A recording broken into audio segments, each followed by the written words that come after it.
अस्सलामुअलैकुम बच्चों, आज हम एक नया टॉपिक डिस्कस करेंगे। इस टॉपिक का नाम है टेंसेस है।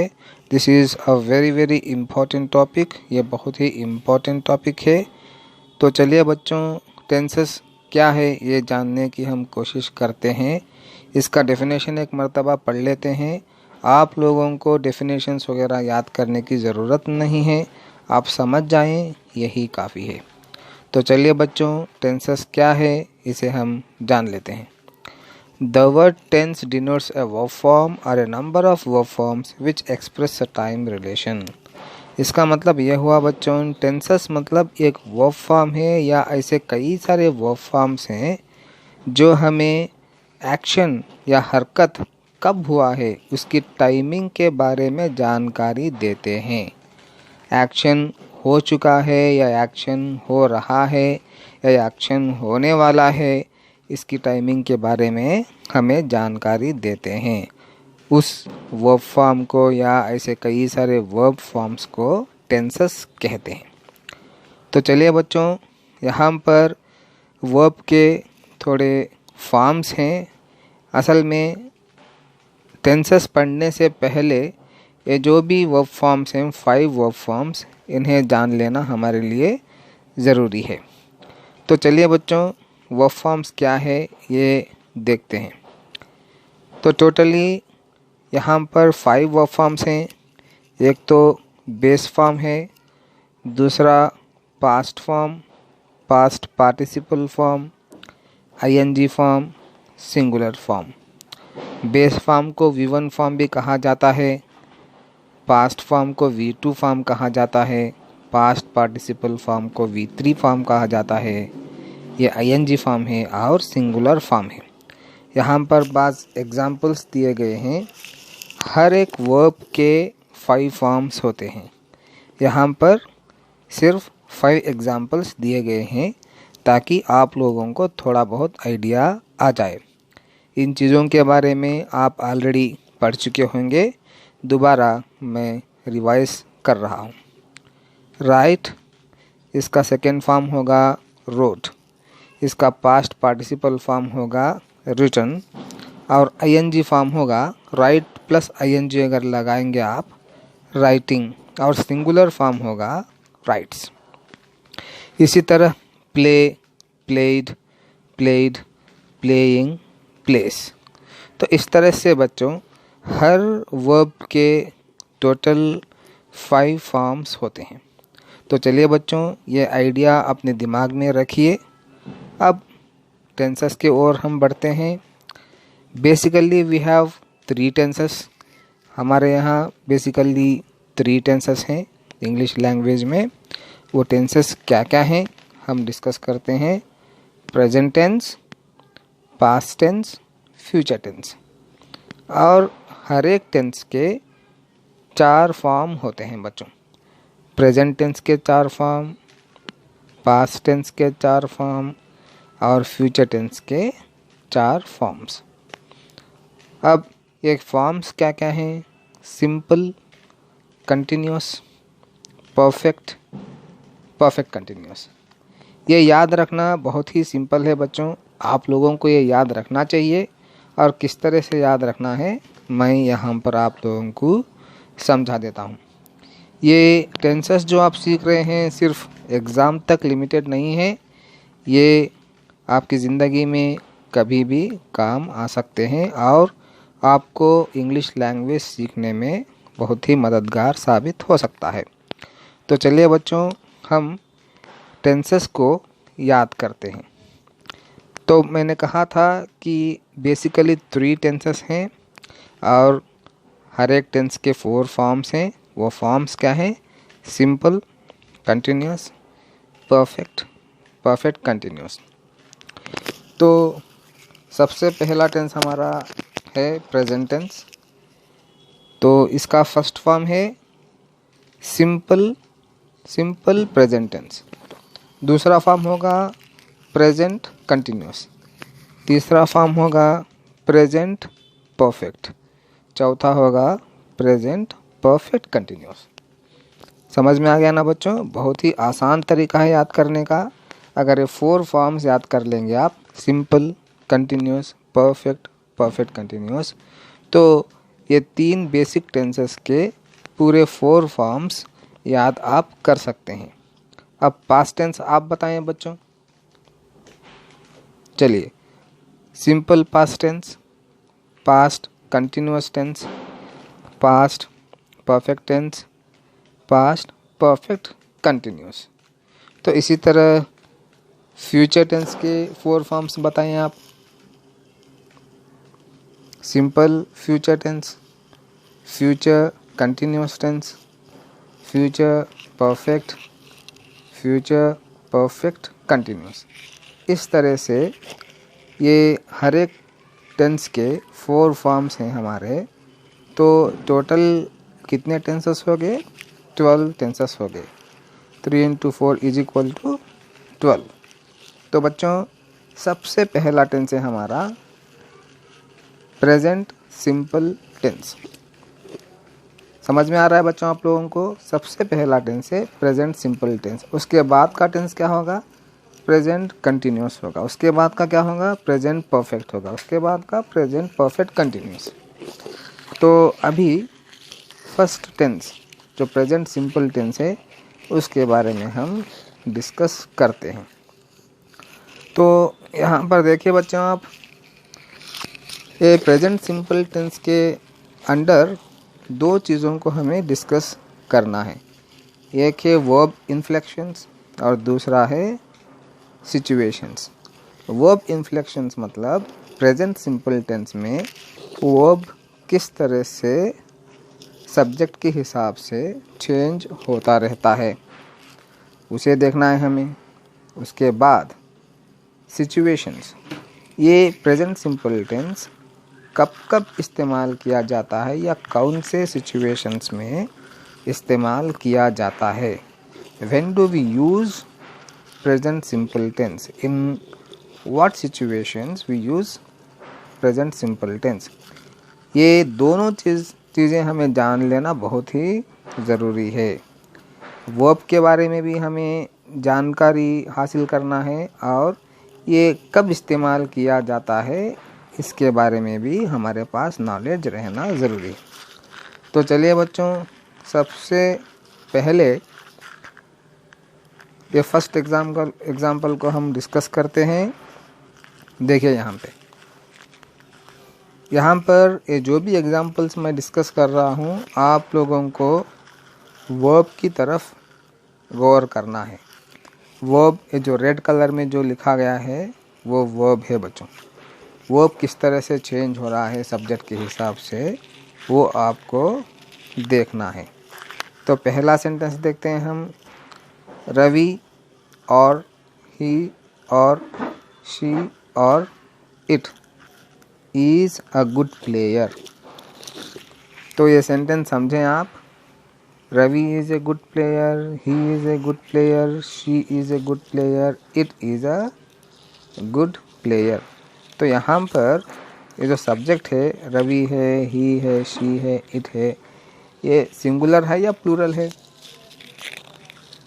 वाहिद है या जमा है? सिंगुलर है बच्चों।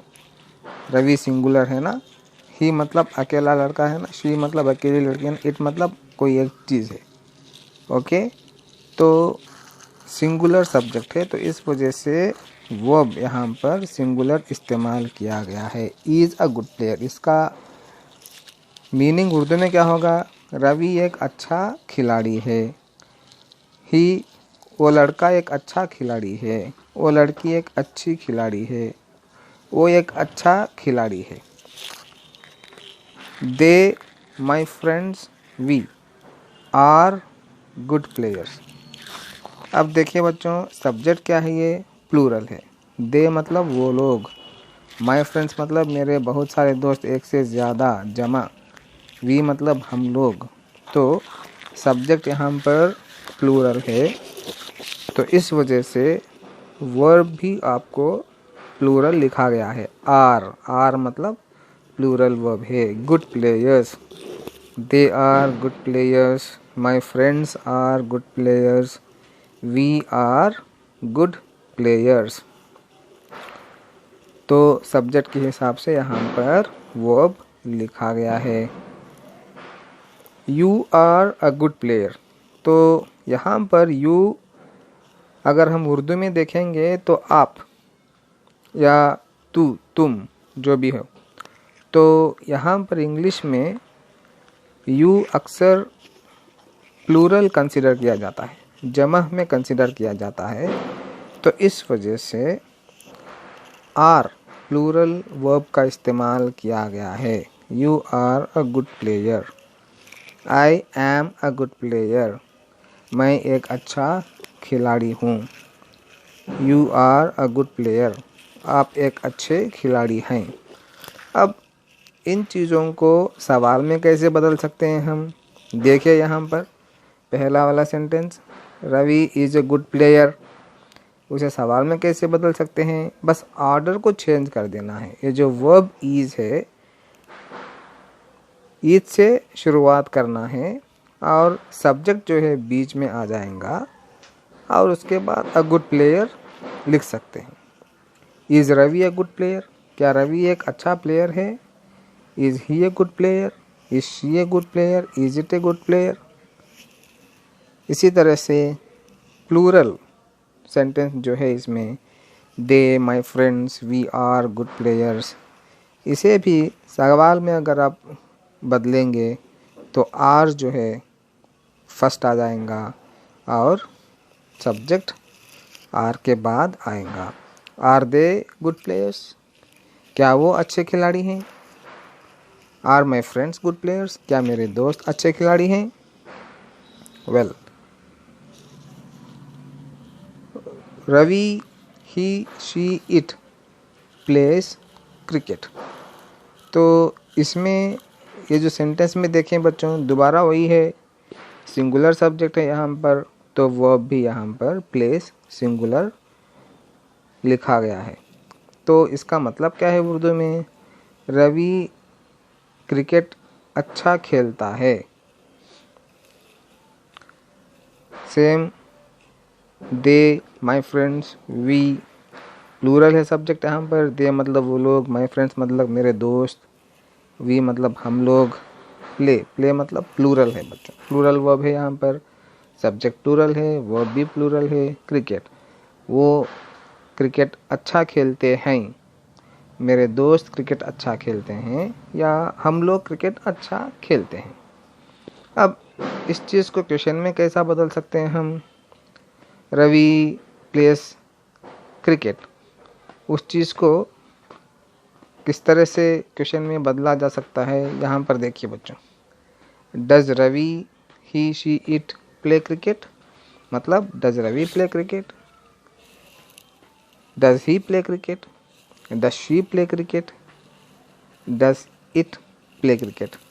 यहाँ पर आपके मन में एक सवाल पैदा हो रहा होगा, तो यहाँ तक तो ठीक है सर, समझ में आ गया, ये डज कहाँ से आ गया, किस तरह से सवाल बनाए?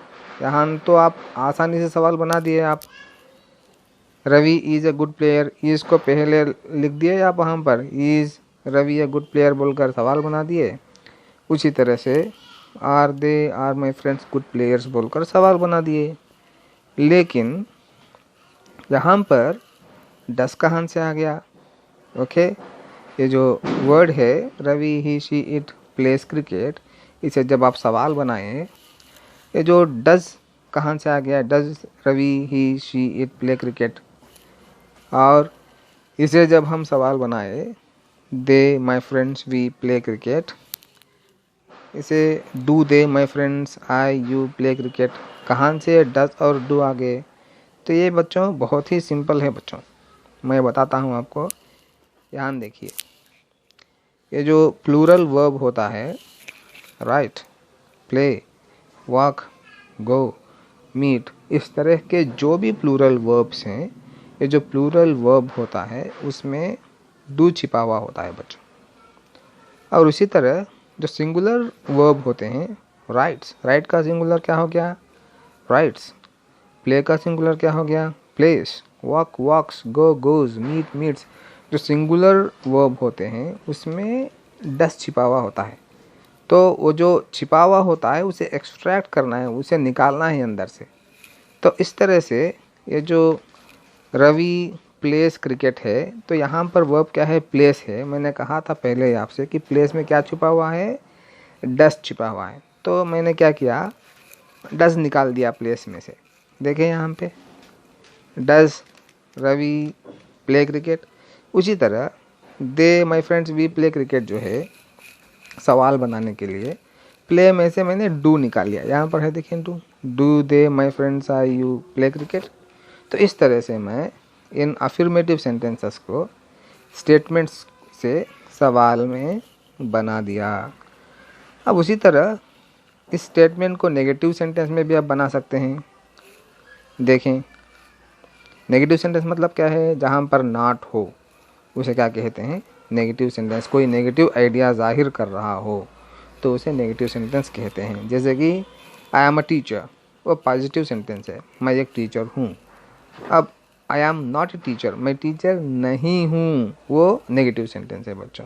जहाँ जो भी सेंटेंस में नहीं वर्ड आता है, ओके नॉट वर्ड आता है जो नेगेटिव सेंस जाहिर करता है, तो उसे नेगेटिव सेंटेंस कहते हैं। तो यहाँ पर इस सेंटेंस को, ये जो देख रहे हैं आप, Ravi he she it plays cricket, इस सेंटेंस को नेगेटिव बना सकते हैं हम। किस तरह से नेगेटिव बना सकते हैं, देखें यहाँ पे Ravi he she it does not play cricket. तो सिंगुलर है, रवि सिंगुलर है ना, तो इस वजह से डस का इस्तेमाल हमने किया है, डज नॉट प्ले क्रिकेट। ये एक बात याद रखें बच्चों, जब भी आप नेगेटिव सेंटेंस बनाते हैं, प्लेस में से डज निकाल लिए ऑलरेडी, तो जब आप प्ले लिखेंगे तो यस प्लेज नहीं आएगा, डज नॉट प्ले आएगा। तो दूसरा सेंटेंस ही देखो, they my friends you I we, ये क्या है, ये प्लूरल सब्जेक्ट्स हैं, सब्जेक्ट्स प्लूरल है। दे मतलब वो लोग, माय फ्रेंड्स मतलब मेरे दोस्त, यू प्लूरल, आई भी प्लूरल, वी भी प्लूरल। तो उसके लिए डू का इस्तेमाल हमने किया है। पहले ही मैंने बताया था कि ये जो प्लूरल वर्ब्स हैं उसमें डू छिपा हुआ है और सिंगुलर वर्ब्स हैं उसमें डस छिपा हुआ है। इस तरह से हमने नेगेटिव सेंटेंसेस, इन दोनों सेंटेंसेस के हम बना लिए। चलिए बच्चों, तो ये जो कब और कहाँ कौन से सिचुएशंस में इस्तेमाल किया जाता है सिंपल प्रेजेंट टेंस, सबसे पहले टू एक्सप्रेस हैबिचुअल एक्शंस, हमारे जो आदत होते हैं, तो अदरवाइज सुबह से लेकर शाम तक करने वाले जो काम होते हैं, जो डेली जो रेगुलर एक्टिविटीज़ होते हैं, उन्हें बयान करने के लिए सिंपल प्रेजेंट टेंस का इस्तेमाल किया जाता है। फॉर एग्ज़ाम्पल यहाँ पर देखें, we go to school every day, हम हर दिन स्कूल जाते हैं। अगर आपसे कोई सवाल करेगा कि आप स्कूल जाते हो, तो आप जवाब में यही देंगे कि हाँ मैं हर दिन स्कूल जाता हूँ। आप ये नहीं कहेंगे कि मैं स्कूल गया था, मैं स्कूल जाऊँगा, ये नहीं कहेंगे आप, क्योंकि वो आपका रेगुलर हैबिट है, रोज़ाना आप करते हैं। तो इस वजह से आप सिंपल ये कहते हैं हाँ मैं स्कूल जाता हूँ। इसी तरह से इंग्लिश में रेगुलर हैबिट्स के लिए या अदरवाइज हैबिचुअल एक्शंस के लिए आप सिंपल प्रेजेंट टेंस का इस्तेमाल करते हैं। We go to school every day. तो दूसरा सेंटेंस देखें, she says her prayers in the morning, हर दिन सुबह वो प्रे करती है। शी सेज, शी देखो बच्चों वर्ब देखो यहाँ पे गो है, ओके। वी क्या है, ये प्लूरल सब्जेक्ट है, तो इस वजह से वर्ब भी प्लूरल गो लगा हुआ है यहाँ पर। शी सिंगुलर सब्जेक्ट है, तो इस वजह से यहाँ पर वर्ब जो है सेज सिंगुलर लगा हुआ है। तो to express universal truths, universal truths मतलब बेटे ये यूनिवर्सल फैक्ट्स हैं, या अदरवाइज आप कह सकते हैं कि यूनिवर्सल हकीकत, जो भी हकीकत होती हैं जिसे हम चेंज नहीं कर सकते, जिसे हम बदल नहीं सकते, जिन हकीकतों को हम बदल नहीं सकते, उन्हें क्या उसके लिए भी हम वो एक्सप्रेस करने के लिए हम सिंपल प्रेजेंट टेंस का इस्तेमाल कर सकते हैं। फॉर एग्जांपल यहाँ पर देखिए बच्चों, the sun rises in the east, मतलब सन जो है ईस्ट की तरफ उगता है। इसे हम बदल नहीं सकते ना, हर दिन वही होता है, ईस्ट की तरफ ही उगता है सन। ये एक हकीकत है, एक सच्चाई है, इसे हम बदल नहीं सकते। तो ऐसे चीज़ों को जब हम बयान करेंगे तो सिंपल प्रेजेंट टेंस का इस्तेमाल करेंगे। The sun rises in the east, unity is strength, इत्तेहाद ही ताकत है। To indicate a planned future action, जो फ्यूचर एक्शन, जो होने वाला एक्शन है और जो प्लान्ड है उसे एक्सप्रेस करने के लिए भी आप सिंपल प्रेजेंट टेंस का इस्तेमाल करते हैं। यहाँ पर देखें example, meet me when you come next, he sings at the concert next week, वो कंसर्ट में नेक्स्ट वीक गाने वाला है। इसी तरह फॉर इंस्ट्रक्शंस और डायरेक्शंस, इंस्ट्रक्शंस और डायरेक्शंस देने के लिए भी सिंपल प्रेजेंट टेंस का इस्तेमाल किया जाता है। आप ये जो भी एग्जांपल्स मैं बता रहा हूँ उन सब में सिर्फ और सिर्फ वर्ब के तरफ देखना है, आपको वर्ब पहचानना है और उसके तरफ देखना है। तो वर्ब अगर पहचान लेंगे तो आपको समझ में आ जाएगा कि किस तरह से वर्ब का इस्तेमाल किया गया है। तो यहाँ पर पहले एग्जांपल्स में भी वर्ब देखें, सिंपल प्रेजेंट टेंस का ही है। गो, सेज प्लूरल है, सिंगुलर है। यहाँ पर भी राइजेस सिंगुलर है, इज सिंगुलर है। और यहाँ पर देखो meet, meet me, sings, okay, come. इस तरह से जो है वर्ब के तरफ आपको देखना है। फॉर इंस्ट्रक्शंस और डायरेक्शंस, जब आप इंस्ट्रक्शंस देते हैं या डायरेक्शंस देते हैं किसी को तो आप सिंपल प्रेजेंट टेंस का इस्तेमाल कर सकते हैं। जैसे कि यहाँ पर देखें, open the packet and pour the contents into hot water, packet खोलें और जो भी पैकेट में है वो गर्म पानी में डाल दें।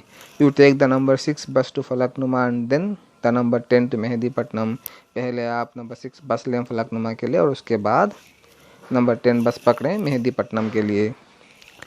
तो उसके बाद देखिए बच्चों यहाँ पे, to express actions completed in the past or to narrate stories, तो जो एक्शंस पास्ट में ख़त्म हो चुके होते हैं तो उन्हें भी आप सिंपल प्रेजेंट टेंस का इस्तेमाल करते हुए बयान कर सकते हैं। अब यहाँ पर पहले एग्जांपल में अशोका के बारे में बताया जा रहा है लेकिन सिंपल प्रेजेंट टेंस का इस्तेमाल किया गया है। किंग अशोका सरेंडर्स, सरेंडर्स मतलब अपने आप को किसी के हवाले कर देना। किंग अशोका सरेंडर्स, यहाँ पर देखें सिंगुलर है या प्लूरल है, पहचाने आप, यहाँ पर ये सिंगुलर है। Surrenders is wealth and praises, praises मतलब किसी की तारीफ करना, तो सिंगुलर है प्लूरल है, ये सिंगुलर है, प्रेजेस। किंग अशोका सिंगुलर है ना, अकेला बंदा है ना, तो surrenders his wealth and praises the king of Kalinga for his valour. तो यहाँ पर जो पुराने ज़माने में जो किस्से कहानियाँ हुए होते हैं, हिस्टोरिकल प्रेजेंट जिसे कहते हैं, वो सिंपल प्रेजेंट टेंस में बयान किया जा रहा है। यहाँ पर देखो, sir Isaac Newton watches the Apple fall and discovers the law of gravity. Sir Isaac Newton तो वाचल जब एप्पल जब गिर रहा था उसे देखते हैं, वाचस मतलब देखते हैं, और डिस्कवर्स क्या डिस्कवर करते हैं, लॉ ऑफ ग्रेविटी डिस्कवर करते हैं। तो इस तरह से बच्चों इन सिचुएशंस में हमें सिंपल प्रेजेंट टेंस का इस्तेमाल करना है।